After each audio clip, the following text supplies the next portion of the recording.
Winning the election was the easy part, folks.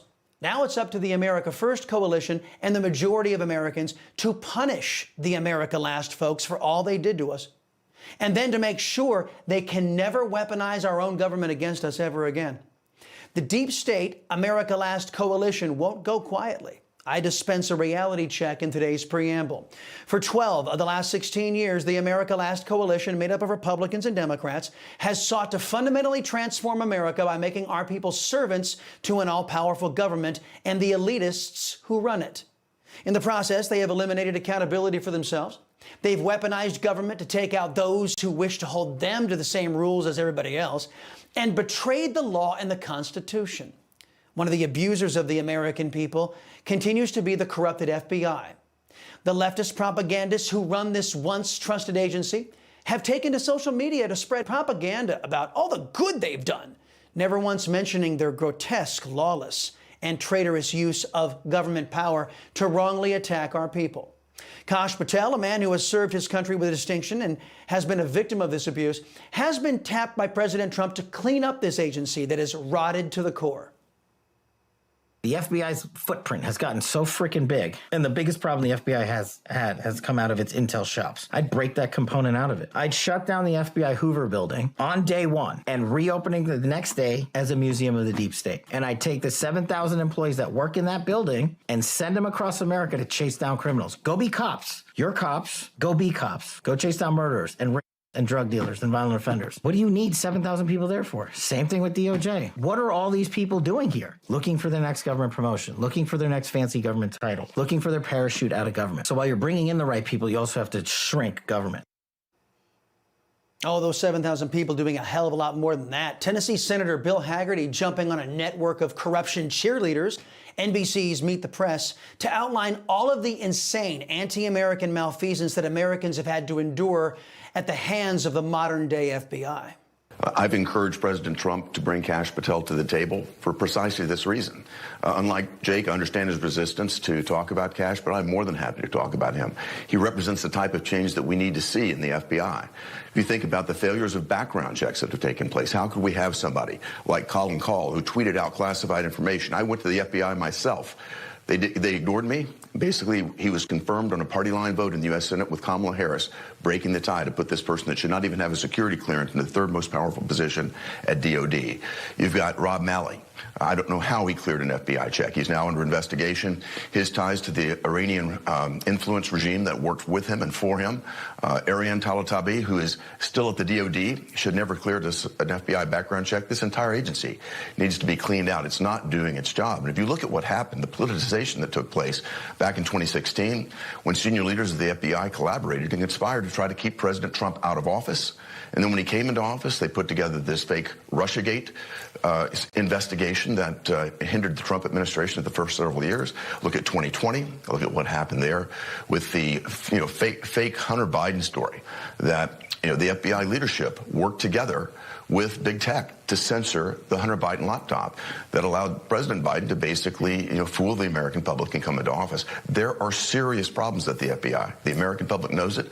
They expect to see sweeping change, and Kash Patel is just the type of person to do it. Oh, yeah, and I'll add this.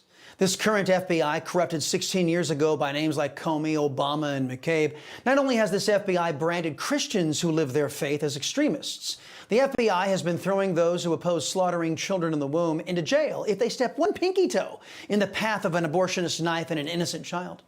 They do this while those pro-abortionists who firebombed pro-life clinics remain largely unpursued, not a huge priority for the left-wing FBI. That's been the pattern with the Marxist wing of the America Last coalition in charge. Weaponized government against the America First coalition, while those who break the law in service to socialists and enriching themselves off the public treasury get off scot-free. The Biden crime family has made a career of this kind of grift. And while no Biden or leftist, for that matter, has been held accountable under the law, even after stealing classified information, even after withholding congressionally approved funds for a foreign nation, even after allegedly destroying evidence in a select committee investigation, no justice has come. Still, some guys like Hunter Biden, so crooked, they were brought up on lesser charges to give the impression of fairness. Hunter Biden was up on gun charges and tax charges. So before Thanksgiving, inquiring minds wanted to know. But from a presidential perspective, is there any possibility that the president would end up pardoning his son? No. I just said no. I just answered. It's still a no. It's still a no. It will always be a no. It's still a no. It will be a no. It is a no, and I don't have anything else to add. Will he pardon his son? No. We've been asked that question multiple times. Our answer stands, which is no. Indeed, the man who has been caught in so many lies over his career, the Washington Post fact checker just stopped keeping track, Joe Biden, was constantly saying no pardon for Hunter. I abide by the jury decision, and I will do that, and I will not pardon him. Will you accept the jury's outcome, their verdict, no matter what it is? Yes.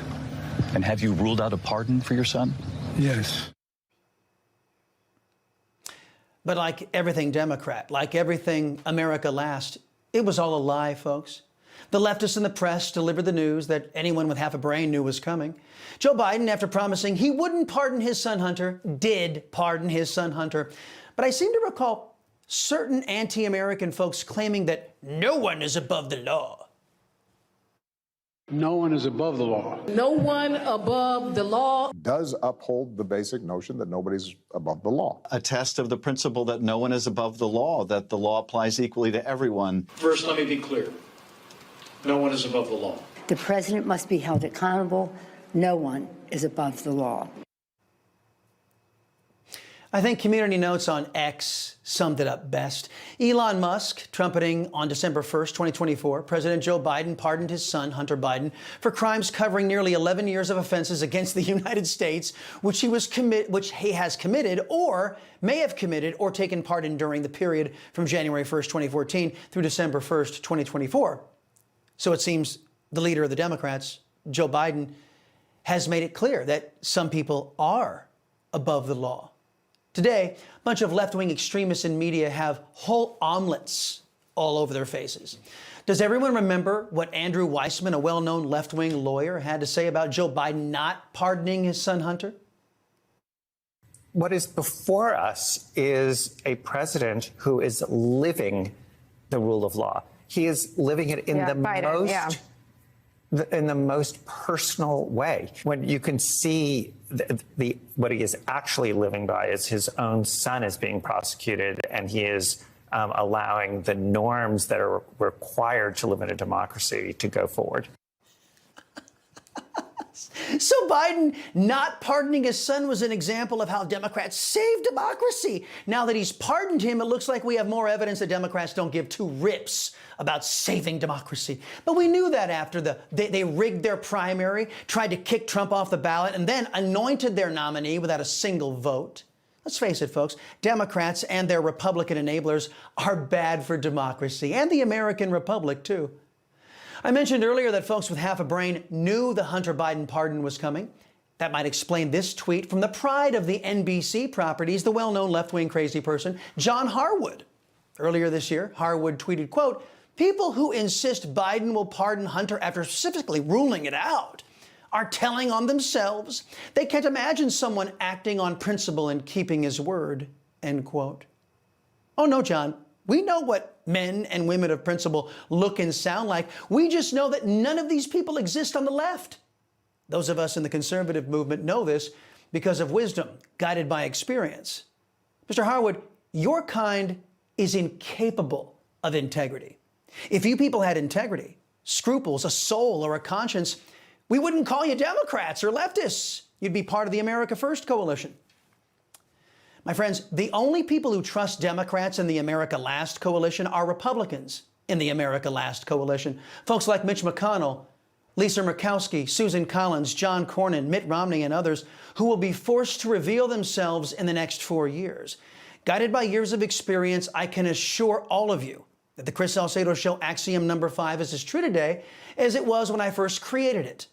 Leftists lie. They always lie. Americans showed up in droves in the last election to reject these people.